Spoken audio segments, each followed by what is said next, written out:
Si desplegáramos la corteza cerebral que nos envuelve, daría para fabricar un mantel de una mesa pequeña. Y en ese mantel estaría todo, el control de nosotros mismos y el control del universo. En unos instantes, en Redes.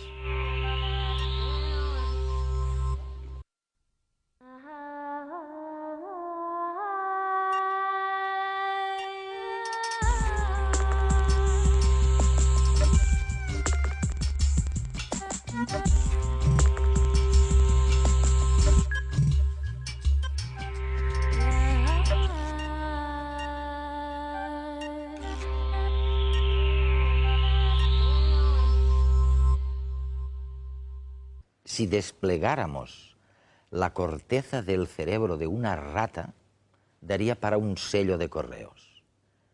Si desplegáramos la corteza de nuestro cerebro, daría para un mantel de una mesa mediana.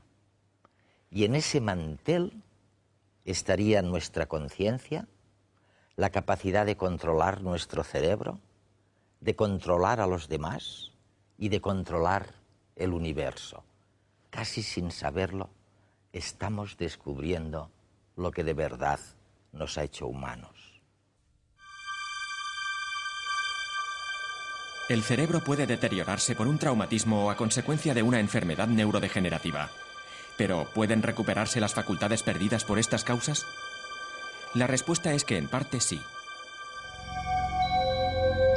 ¿Recuerdan a Oliver Sacks? En Despertares o en El hombre que confundió a su mujer con un sombrero, Sacks nos mostró cómo el cerebro es capaz de recuperarse. La clave de este proceso es la plasticidad cerebral. Gracias a ella, nuestro cerebro se reorganiza, adaptándose a nuevas situaciones.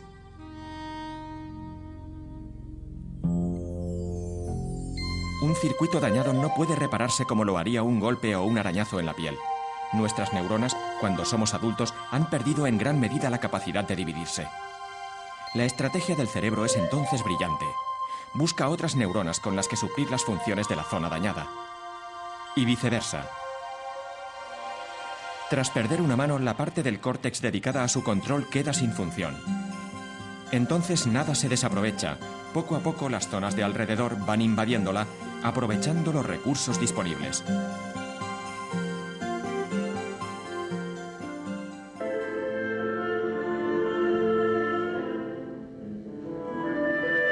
Piensen en dos músicos, uno es pianista y el otro toca el violín.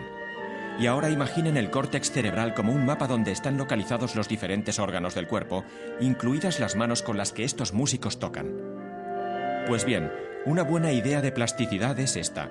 Mientras que el pianista tiene la misma cantidad de neuronas dedicadas a ambas manos, el violinista posee un área mucho mayor de su córtex controlando la mano izquierda si lo comparamos con la derecha. Aunque cuando nacieron ambos tenían aproximadamente el mismo número para derecha e izquierda, la práctica y la plasticidad han modificado el cerebro.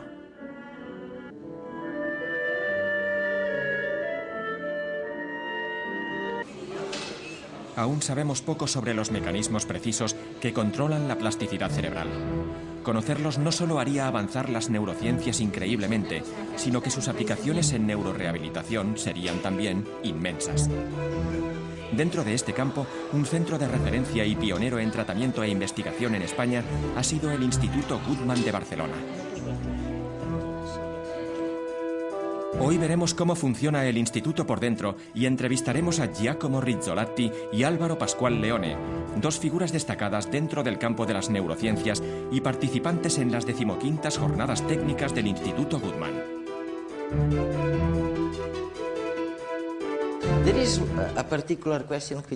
Hay una pregunta específica que quisiera plantearos a los dos para empezar a reflexionar sobre estos temas.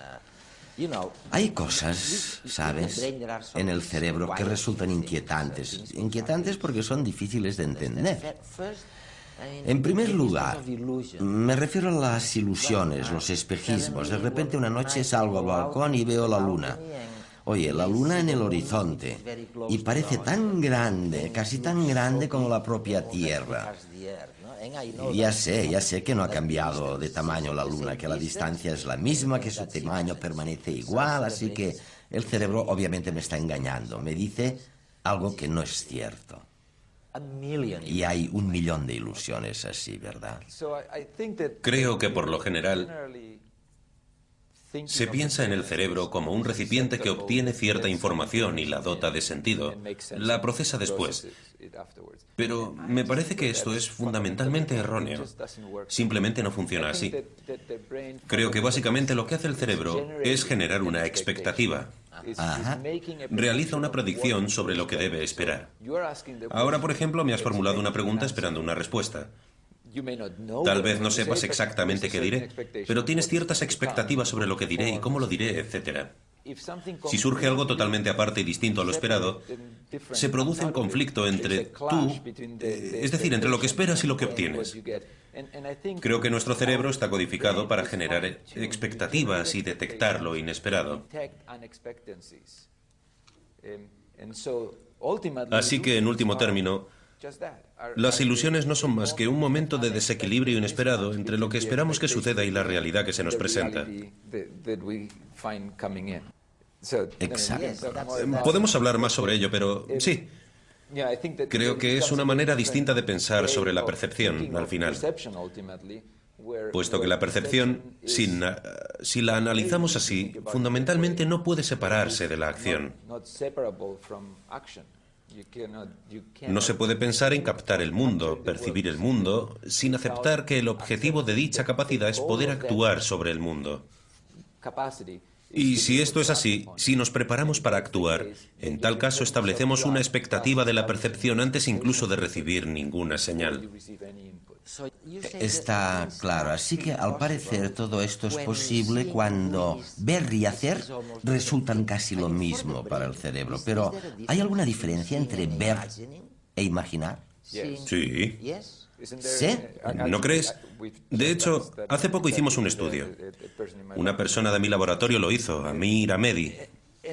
Veamos, si lo piensas, la diferencia está en uno mismo, ¿no? Es decir, yo sé que te estoy viendo y te puedo imaginar ahí.